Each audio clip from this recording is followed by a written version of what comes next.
Bismillahirrahmanirrahim. Assalamualaikum warahmatullahi wabarakatuh. Alhamdulillahi rabbil alamin. Wassalatu wassalamu ala rasulillahil karimil amin.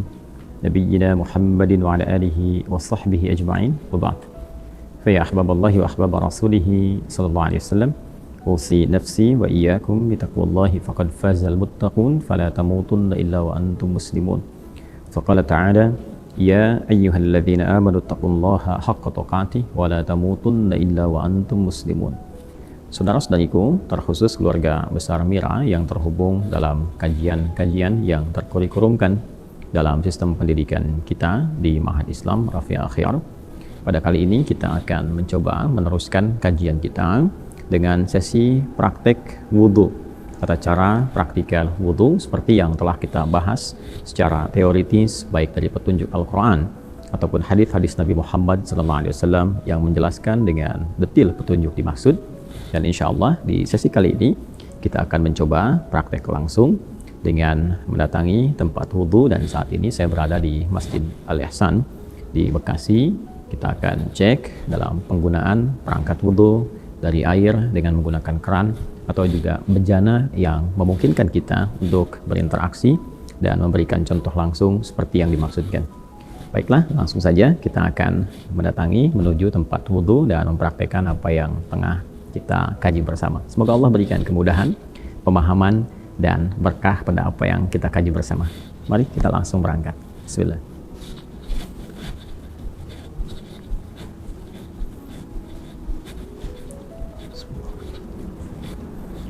Saya akan memasuki area tempat wudhu, tapi ini bukan toilet ya. Nah, hanya karena ini adalah area tadi dalam masjid dan kita akan menuju keluar. Ini pintu samping ya, bagian belakang tepatnya. Ini kan ada di samping, saya katakan samping, bagian belakang, tapi ini keluar dari area utama untuk sholat. Jadi kita posisikan ini di luar area tempat sholat, jadi di luar area masjid, dan tentunya melangkah dengan menggunakan kaki kiri. Ingat ya, masuk kaki kanan, keluar kaki kiri, langkah keluar kaki kiri. Baik, kemudian tentu berdoa ya, jangan lupa ya. Apa doanya? Masih ingat? Antara masuk dengan keluar berbeda ya. Ketika keluar langkah kaki kiri, kita mengatakan Allahumma inni as'aluka min fadlik, ya Allah, sungguh aku berharap segala keutamaan darimu, karena kita telah masuk ke masjid ya, dan di masjid tentunya ada yang i'tikaf, ada doa, ada ibadah dan sebagainya. Kemudian ketika keluar, apa yang kita tadi lakukan, berharap, bermohon kepada Allah menghasilkan keutamaan-keutamaan dalam kehidupan. Sholatnya memberikan keutamaan, doanya memberikan keutamaan. Karena itu ketika kita keluar, kita bermohon kepada Allah, semua apa yang kita lakukan tadi mendapatkan penilaian terbaik, keutamaan-keutamaan dari Allah Subhanahu wa Ta'ala. Berbeda dengan kita masuk, kita mengatakan Allahumma ftahli abwaaba rahmatik, ya Allah, mohon bukakan segala pintu-pintu rahmatmu. Beribadah dapat rahmat, dan kita memohon ketika keluar dari sekian rahmat itu kita mendapatkan keutamaannya. Baik ya, mari kita lanjutkan. Bismillah.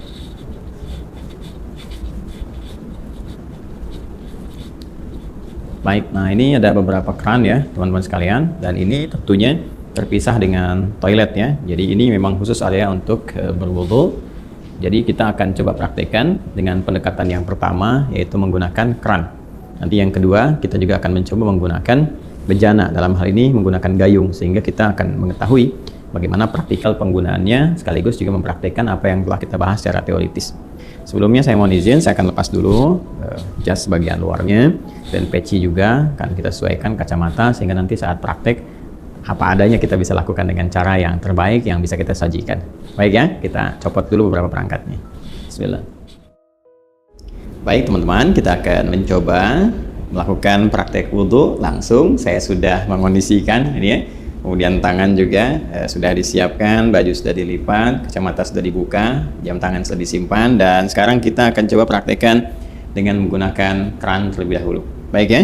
Yang pertama tentunya kita mengonfirmasi keimanan terlebih dahulu, karena panggilan wudhu, ingat, dibuka dengan panggilan iman. Dan saya terangkan di pelajaran sebelumnya bahwa panggilan iman itu mengonfirmasi lurusnya niat kita, lurusnya tujuan ibadah kita yang dilakukan karena Allah Subhanahu wa Ta'ala. Karena itulah konfirmasinya bersumber dari hati kita, dalam jiwa kita. Kita niatkan ibadah kita ini, wudhu kita ini ditujukan ya untuk beribadah kepada Allah Subhanahu wa Ta'ala dengan bahasa hati kita. Boleh dengan menggunakan bahasa masing-masing, misalnya saya berniat wudhu untuk menghilangkan hadas karena Allah Subhanahu wa Ta'ala, Dan kalau ingin menggunakan bahasa Arab juga di hati kita, seperti orang Arab juga tentunya menggunakan bahasa Arab, kita menggunakan bahasa Indonesia, boleh-boleh saja di hati kita misalnya kita menyatakan bahwa nawaitul wudu'a li raf'il hadathi misalnya al-asghari lillahi ta'ala, boleh ya. Kemudian lisan mengucapkan bismillahirrahmanirrahim. Jelas ya? Nah, kita ingin mengambil versi lengkapnya terlebih dahulu. Versi lengkap tentunya ini terkait dengan sunnahnya juga. Kan kalau yang pokok itu ada 4 seperti kita uraikan di pertemuan yang lalu.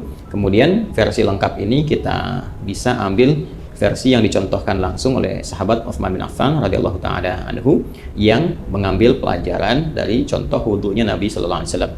Nanti bisa dilihat di Sahih Al-Bukhari ya, di Sahih Al-Bukhari topik yang keempat Kitabul Wudu, subtopik yang ke-23. Baik, sekarang kita akan coba mulai praktek dan tentunya tadi sudah kita sampaikan memulai dengan niat ya. Kemudian mengucapkan bismillahirrahmanirrahim. Nah, ingat betul baik-baik bahwa Islam seperti diuraikan di pertemuan yang lalu sangat perhatian detail terhadap segala hal, terutama aspek-aspek yang melahirkan manfaat. Ini adalah air keran yang menampung aliran air yang masih bersifat murni, mutlak, tahur. Jadi ini sangat bermanfaat, karena itu tidak diperkenankan untuk membuang-buang air ya. Sekali lagi, tidak diperkenankan membuang-buang air pada keadaan yang tidak semestinya. Itu dalam Islam disebut dengan israf, mubazir ya. Karena itu seperlunya kita keluarkan, kalau menggunakan keran ini seperlunya kita keluarkan, tampung dulu airnya kan. Nah, yang pertama kita gunakan untuk menyela-nyela kan. Bagian pertama kita gunakan untuk menyela-nyela seperti ini, keluar, tidak usah terlalu besar ya, nggak usah terlalu besar sehingga airnya juga tidak boros ya untuk keluar.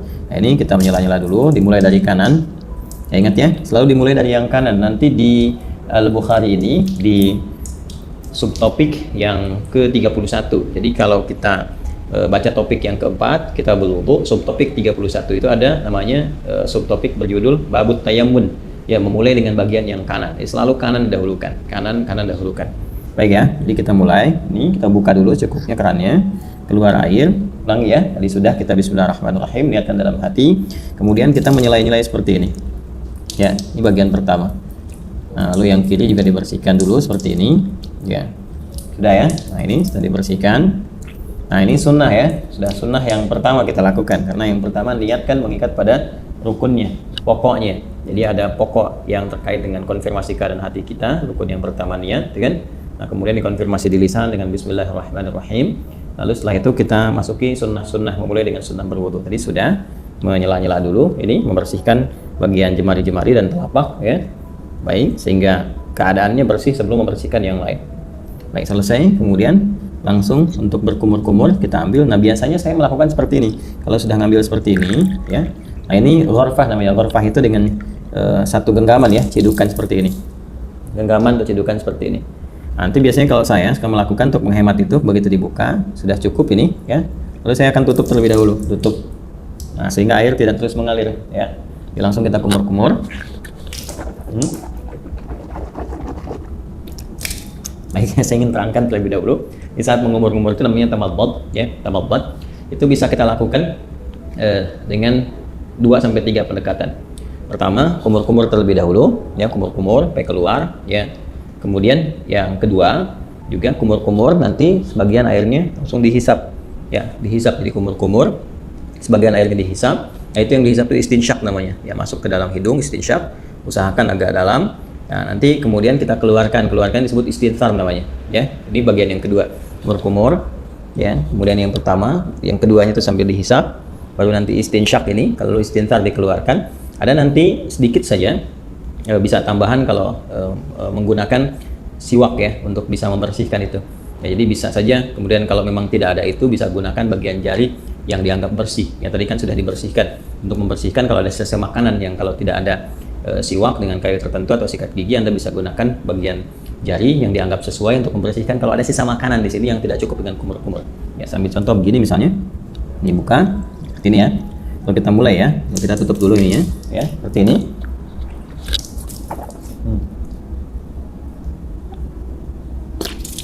Gitu ya. Nah, ini untuk yang sikat giginya atau membersihkan bagian sisa makanan, sehingga kalau sudah makan ya tidak sempat juga sikat giginya, nanti kita bisa bersihkan dengan bagian jari yang sesuai ya. Itu untuk kondisi-kondisi tertentu. Saya ulang ya, nanti setelah itu istinsyaknya nanti bisa terpisah. Kalau bisa bersamaan juga bagus, ini sambil istinsyak kan, nanti dikeluarkan Ya, kita ambil contoh ya. Yang simple dulu, ini ambil begini. Ya, kita kumur-kumur. Ya. Nah, baik, kita contohkan ya. Sekali lagi ya. Jadi teman-teman sekalian bisa. Tadi kan sudah ya untuk kumur-kumur sambil dibersihkan bagian giginya. Nah, kemudian yang kedua kita ambil untuk maksimalkan istinsyak dengan istinfarnya. Jadi kumur-kumur lagi sambil dihirup ya ke hidung. Ya, dibuang. Nah, ini bisa berkumur-kumur sambil dihirup, atau kalau mau kumur-kumur dulu, buang, nanti bisa untuk istinsyak dan istinfarnya terpisah ya. Ya, kita ambil misalnya contoh untuk yang kalau terpisah begini, kumur-kumur. Ya. Kalau mau dihirup ke hidungnya terpisah, kita ambil lagi, ya kan seperti ini. Nah, ya. Nah, ini manfaatnya kalau dipisah ini kayak semacam ada pilek ya. Pilek atau virus tertentu berkumpul. Nah, ini biasanya lebih spesifik untuk membersihkan wilayah hidung. Sehingga ketika ditekan itu istinsarnya ini bisa dipijit salah satunya bergantian untuk dikeluarkan. Ya, sehingga kotoran yang ada di hidung itu bisa keluar. Ya, kalau dalam kondisi normal biasa bisa langsung Anda hisap saja, dihirup ya, bukan dihirup ke hidung. Jadi sambil kumur-kumur dihirup ke hidung. Jadi bisa dikeluarkan secara bersamaan atau di hidung terlebih dahulu bisa. Karena tidak ada aturan spesifik mana yang didahulukan. Apakah di mulut dulu atau di hidung dulu. Jadi kalau Anda ingin keluarkan yang di hidung dulu boleh. Misal begini, ya. Nah, kurang lebih demikian, ya. Atau yang di mulut dulu, baru di hidung, nggak ada masalah. Tergantung kondisional saja. Karena sifatnya tamadmad dulu, baru istinsyak. Itu yang urutannya. Jadi kumur-kumur dulu, baru dihirup. Adapun cara mengeluarkan tidak spesifik diatur. Ya, tapi kalau ingin berurutan boleh dari mulut keluar, baru hidung. Terus kalau kondisi ingin membersihkan spesifik khusus boleh dipisahkan, kumur-kumur ya, kemudian dilepas, baru kemudian khusus untuk yang hidung untuk memudahkan yang di dalam itu keluar. Hikmahnya kan mengeluarkan yang kotor. Jelas ya? Baik, bisa dipahami ya teman-teman sekalian? Nah, jadi itu untuk yang pertama, kumur-kumur. Sekali lagi, buka kerannya, silang ya, kerannya buka, ambil air ghorfah namanya, segenggaman seperti ini. Ya, kemudian kalau sudah cukup, tutup ini supaya tidak mubadir, kumur-kumur. Ya, jelas ya. Nah, baru kemudian dicuci kembali, disiapkan. Nah, ini kalau sekali cukup, sudah. Kalau diperlukan 2 kali, 2 kali, 3 kali, 3 kali. Ya. Dan ini tadi penggunaan jemari sekali lagi ya untuk menegaskan atau menghilangkan bagian bekas-bekas kalau ada makanan dan sebagainya yang kalau sekiranya tidak memungkinkan untuk gosok gigi atau membersihkan. Jelas ya? Baik, lanjut. Dari sini saya tes air dulu. Kemudian kita buka kembali. Nah, sekarang masuk ke bagian yang pokok. Ya, buka lagi, masuk gini, bagian yang pokok. Tutup, baru ke wajah. Nah, ini yang ingin saya contohkan, bagian pokok yang paling utama itu. Ini ghasala itu ambil airnya, tumpahkan di wajah begini. Ini lihat ya yang telunjuk begini. Oh, seperti ini. Nah, ini bagian jempol yang di sini belakang. Kemudian langsung ke bawah. Nah, ini yang diselai-selai di janggutnya. Ya. Maksudnya apa? Supaya meresap air ke pori-pori karena melewati janggut ke dalam sini. Kalau nggak ada janggutnya bisa langsung dibasuh ke dagu ya, sini. Nah, jadi ini satu, kalau dirasakan belum cukup keseluruhannya, ambil lagi begini. Ya. Terus seperti ini. Kemudian tutup dulu. Ya. Terus seperti ini. Ya. Saya kira 2 kali juga bisa cukup ya. Seperti ini. Ya. Nah, ini nanti ada versi yang sekali itu versinya Ibnu Abbas radhiyallahu taala anhuma yang menyontoh praktek Nabi yang pernah menggunakan sekali. Itu kalau di Al-Bukhari, subtopik yang ke-21, maratan ya. Babul wudu, judulnya itu Babul wudu maratan. Bab pembahasan tentang wudu yang sekali basuh ya.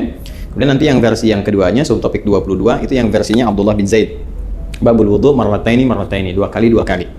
Ya, kemudian versi yang Utsman bin Affan radhiyallahu taala anhu yaitu yang subtopik 23. Itu yang 3 kali, talatan. Nah, versi yang dimaksudkan itu adalah pengalaman sahabat-sahabat mulia ini melihat wudunya Nabi untuk memanfaatkan air dan juga terkait dengan luasan cakupan ya, apakah tercakup nggak dengan air itu kepada bagian-bagian yang harus dibasuh atau diusap dalam wudu itu. Prinsipnya demikian. Jadi boleh sekali-sekali, 2 kali atau 3 kali, dan mendahulukan yang kanan. Ya, mendahulukan yang kanan. Ada namanya subab yang pernah juga saya utarakan, yang nomor 31 subtopiknya babut tayammun. Ya, tentang tayamun ketika Nabi mengajarkan Ummu Atiyah radhiyallahu taala anha bagaimana mendahulukan yang kanan. Jadi kanan dulu baru kemudian kiri. Nah, ini tentang kanan dulu kemudian yang kiri juga akan masuk setelah ini. Ya, setelah kemudian wajah selesai baru tangan sampai siku. Ini kita ambil lagi. Ya, wajah selesai, tangan sampai siku, kumpulkan seperti ini airnya. Nah, teman-teman sekalian, ini ya. Kemudian tumpahkan di tangan ini, tuh ya, resiko ke sini. Nah, lalu ke sini depan. Nah, terus sampai ke sini, ya. Nah, ratakan seperti ini. Jelas ya? Nah, kalau dirasakan belum cukup, rata, buka lagi airnya, ya. Nah, dianggap cukup, ditumpahkan, tutup dulu seperti ini. Nah, nanti bisa dari depan begini, ya. Kemudian ke belakang bisa seperti ini, yang fleksibel saja. Penting air ditumpahkan, bisa ke sini dulu, bisa ke sini dulu. Ya, tadi kan saya mulai dari belakang seperti ini ke depan, kemudian yang kedua saya mulai dari depan untuk meratakan, ya, seperti ini. Jelas ya? Nah, kemudian setelah itu ke yang kiri, itu yang dibuka lagi. Nah, tutup seperti ini, ya. Ini boleh fleksibel. Dari mana mulainya? Yang penting dari depan sini ke bagian siku. Ya, nah kurang lebih seperti ini. Ya, kalau mau kita samakan, kalau kanan 2 kali, kiri 2 kali juga ya, untuk bisa menyeimbangkan, menyamakan seperti ini. Tumpahkan, tuh. Ya, pas ya. Baik. Nah, ini suasana malam kita prakteknya, jadi diiringi dengan sekuteng lewat. Jadi ya, teman-teman. Saya, nah selesai. Kemudian mengusap kepala, bukan rambut, ya. Karena kepala, ingat bagian mengusap itu ambil. Nah, ini kan dipercikan nih, ya. Dipercikan seperti ini, tuh ya. Nah, jadi kita pun nggak harus terlalu banyak ngambilnya. Saya ambil secukupnya, percikan, dan nah ini untuk kepala. Kalau dirasakan nggak ada masalah, dari depan ke belakang seperti ini. Ya, kita boleh balikan lagi begini, atau cukup ke belakang juga begini, nggak ada masalah, ya. Lalu versi pertama langsung ke telinga begini. Ya, langsung ke telinga. Ingat yang telunjuk ini bagian dalam begini. Yang jempol ini bagian belakang di sini. Ya, seperti ini. Bisa seperti itu, atau kita dahulukan dulu kepala misalnya, ya. Nah, kemudian nggak terlalu banyak ya, diperhatikan begini. Nah, usapkan misalnya begini. Nah, ya. Setelah kita rasakan cukup untuk bagian kepala, boleh ditarik lagi ke depan, boleh, atau boleh cukup begini saja, sah. Ya, atau kalau ada kesulitan tertentu bagian kepala, dahulukan berkat ubun-ubun, atau nanti kalau ini bermasalah sakit bisa sisi-sisi yang lain termasuk kepala. Setelah itu ambil air lagi, ya kan? Baru kemudian basuh telinga, seperti yang tadi dicontohkan. Bagian depannya menggunakan telunjuk di sini, belakangnya menggunakan jempol. Jelas ya? Baik, berpindah ke kaki. Nah, ini penting juga karena nanti ada hadis spesifik ya terkait dengan bagian kaki ini, khususnya kotoran-kotoran yang melekat di kuku, ya, kuku bagian jempol ini, ya, di sebelah sini ujung-ujung ini. Jadi perhatian, ingat kaki sampai kedua mata kaki sampai di sini. Ya, jadi kita bisa ambil lagi airnya seperti ini, ya. Kemudian cukup begini. Nah, biasanya saya bagi 3 bagian. Yang pertama saya tumpahkan, basuh ini dulu. Nah, setelah ini, nah kemudian bagian depan kita bersihkan dulu begini. Ini ya. Nah, udah seperti ini ke belakang, dan tentunya bagian belakang tidak mendapatkan porsi air yang cukup ya. Walaupun mendapatkan bagian tertentu untuk mengusap, tapi ini lebih bersih untuk bagian depan pertama. Jadi yang kedua, nah ini kita bisa sempurnakan bagian belakangnya seperti ini. Nah, ini ya. Majukan lagi ke depan, ini. Nah, 2 pun sudah cukup sebetulnya, ya. Kalau dirasakan kurang bisa dengan 3. Selanjutnya yang kiri, seperti halnya yang kanan tadi. Kita ambil, ini ya. Nah, ini seperti ini.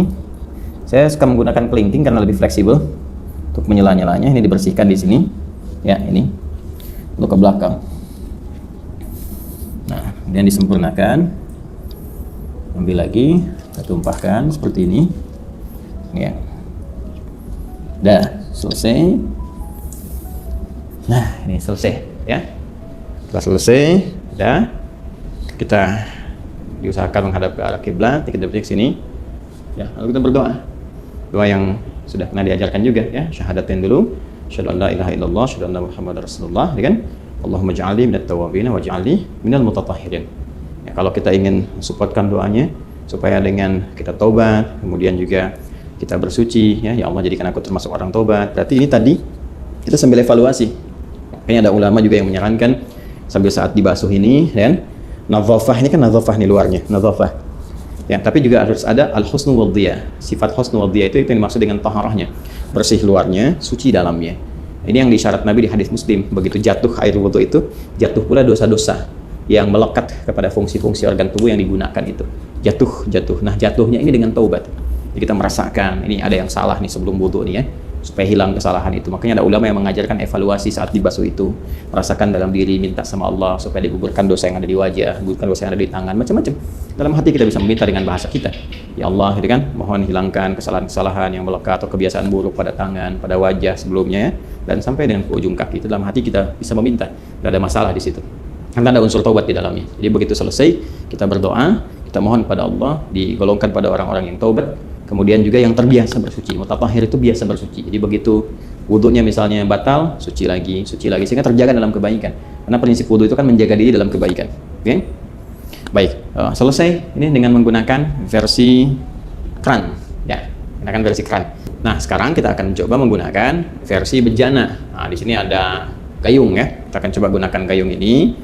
Sebetulnya kalau kita bersandar pada tadi ya, jumlah volume air yang kita gunakan saat menggunakan keran itu kan sebetulnya nggak banyak. Ya, kalau ada di minuman kemasan dengan bentuk kayak gelas itu sekitar 250 mili ya, itu kan kurang lebih segitulah. Ya, nggak terlalu banyak yang kita gunakan seperti tadi disampaikan. Jadi kalau kita tampung dengan gayung pun kurang lebih, bismillah ya, ini base cukupnya. Udah harus penuh juga, mungkin kita ambil setengahnya segini cukup ya, setengahnya begini. Cukup ya, tergantung keadaan kitanya. Nah, ini kalau pakai gayung, kalau di atas nanti jatuhnya terlalu tinggi, jadi saya turunkan ke bawah untuk menyontohkan. Misalnya di sini, ya paling gampang seperti ini. Ya, jadi kan sudah keadaan jongkok. Kalau di Timur Tengah kan ada, atau tidak yang Timur Tengah, saya kadang-kadang di beberapa negara atau beberapa tempat di Indonesia juga kadang-kadang ada suka pakai dudukan tuh. Ya, jadi kita bisa sambil duduk. Nah, ini kalau seperti ini, pakai bejana, kurang lebih disimpan seperti ini. Jadi kalau bejana yang lebar nanti bisa sambil diambil seperti ini, ya kan? Nah, tapi dengan catatan juga nanti tidak ada sisa-sisa air yang terlalu banyak yang melekat di lengan ya, khususnya di telapak ini, sehingga mencampur kepada yang sudah ada. Jadi amannya kalau mau aman, apalagi dengan kondisi seperti ini, kita tuangkan seperti ini. Ya, jelas ya? Ini bagian pertama. Nah, terus kemudian seperti ini. Nah, ini lebih hemat nih digunakannya. Itu satu ya, sudah selesai. Nah, kita ambil versi yang sekali ya kan. Nah, kemudian dari sini ambil lagi kan. Ini ya. Nah, ini berkumur. Ya, kalau dirasakan belum cukup, ada yang sekali, 2 kali. Seperti tadi saya contohkan, nggak ada bedanya dengan yang pertama. Kemudian ngambil lagi gini, ya. Nah, ini sama persis teman-teman sekalian. Nggak ada bedanya dengan yang pertama tadi. Kita wajar. Ya, seperti ini. Tuh. Ya. Seperti tadi ya, diulang. Kemudian selanjutnya untuk tangan seperti ini ya, baik dari depan dari belakang, yang penting dimulai dari sini ya sampai ke siku. Nah, yang kanan sudah, kita gunakan bagian yang kirinya ya, sama saja seperti yang saya contohkan tadi. Kita ambil dulu ya. Nah, ini ambil, kemudian paskan dulu gayungnya karena ini kan nggak rata di sininya ya teman-teman. Kalau kita mau pindahkan sini juga boleh sebetulnya, nggak ada masalah ya. Nah, kemudian jatuhkan di sini. Nah, seperti ini ya. Baik, ayo cari pijakan biar aman, biar nggak tumpah atau seperti kayak gini kan agak susah jaga keseimbangannya. Nah, kemudian seperti ini ya, dicipratkan sedikit, kemudian kepala balikan kembali atau tidak sama sekali ke sini, nggak ada masalah. Ke telinga seperti ini. Nah, ya, yang lebih seperti itu. Kalau ini ada sedikit di bawah kita, maka kita harus agak naik untuk membasuh kaki ya, seperti ini. Nah, kita naikkan gini ya, seperti yang tadi pertama ini. Baik, kemudian diambil lagi ya, seperti ini ke belakang untuk meratakan. Dia 2 kali ya teman-teman sekalian ya. Ya, kemudian pakai yang kirinya seperti ini, seperti yang dicontohkan di awal tadi.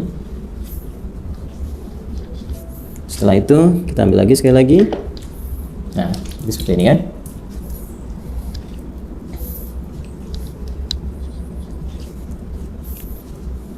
Baik. Selesai 2 versi ini, dan masya Allah tuh masih bersisa. Artinya kan sebetulnya nggak butuh banyak gitu airnya, ya. Nggak butuh banyak, ini tinggal kita berdoa. Setelah itu jadi disampaikan. Jadi kurang lebih seperti itu contoh yang bisa kita tunjukkan. Dimulai dari awal, kemudian mengondisikan dulu. Ya, kerannya seperti apa yang bisa digunakan. Jangan mubadir, bersiap-siap. Kalau saya suka membiasakan karena ini hadapnya ke kiblat nih. Ini kan arahnya ke kiblat nih. Saya suka membiasakan kalau ada aktivitas terutama terkait ibadah, cari yang kira-kira posisinya ketika dikerjakan menghadap ke arah kiblat, itu hanya kebiasaan saja dan tidak harus demikian, tapi kalau bisa dikerjakan ya itu lebih bagus ya. Kecuali kalau sholat jelas, sholat menghadap ke arah kiblat, kemudian baca Quran sunnahnya menghadap ke arah kiblat ya. Hanya dalam wudhu kan posisi Quran bisa beda-beda, tapi biasanya saya selalu mencari yang kira-kira menghadap ke arah kiblat untuk menjaga saja kondisi itu. Ini yang kita bisa tunjukkan. Kemudian selanjutnya tadi sudah mengondisikan, lalu mulai berniat ya, dan dimulai nanti dari mulai sunnah sampai ke pokok-pokoknya sampai yang terakhir, dan dilakukan dengan tertib, nggak boleh lompat-lompat ya, terus dijaga, jangan sambil juga diskusi, ngobrol sama teman-teman dan sebagainya, tidak, supaya bisa fokus dalam berwudu dengan suasana batin yang nyaman. Kalau ini kan saya mencontohkan, contoh bukan dalam praktek yang sesungguhnya dikerjakan untuk kepentingan tertentu ibadah, tapi ini untuk kepentingan edukasi bagi teman-teman sehingga mempraktekkan setiap tahapan-tahapannya seperti yang kita pelajari. Jadi itu prakteknya dan telah selesai kita tunjukkan. Alhamdulillah di suasana pagi ya, atau subuh menjelang pagi, teman-teman bisa belajar, dan saya mengambil video ini malam-malam nih setelah tugas, malam-malam langsung ke masjid dan kita praktekkan sehingga suasananya cukup berbeda. Ya Alhamdulillah bisa direkam dengan cukup baik dan sekarang kita pelajari bersama. Saya kira itu yang bisa disampaikan. Terima kasih atas perhatian teman-teman semuanya. Semoga bermanfaat pelajaran kita kali ini. Dan lebih daripada itu, semoga semuanya diridhai oleh Allah Subhanahu wa Ta'ala. Sekali lagi, terima kasih atas perhatiannya. Silahkan dicoba untuk dipahami, dipraktekkan baik-baik, dan hal-hal yang terkait dengan pendalaman kita insya Allah bahas di sesi Zoom ya. Misalnya tentang bagaimana menggunakan di satu bencana untuk penggunaan oleh 2 atau 3 orang atau lebih misalnya. Kemudian juga kapan posisi bersiwak kalau dalam berwudu, kalau ada kayu siwaknya misalnya. Ya, apakah posisinya sebelum sholatnya atau dalam wudhunya atau setelahnya. Nah, itu kita bisa diuraikan di kesempatan-kesempatan dalam sesi pendalaman. Yang tadi yang saya tunjukkan adalah keumuman yang bisa dipraktikkan oleh siapapun, yang tidak ada beda antara laki-laki dengan perempuan. Demikian, semoga Allah merahmati. Subhanakallahumma bihamdika asyhadu an la ilaha illa anta astaghfiruka wa atubu ilaik. Assalamualaikum warahmatullahi wabarakatuh.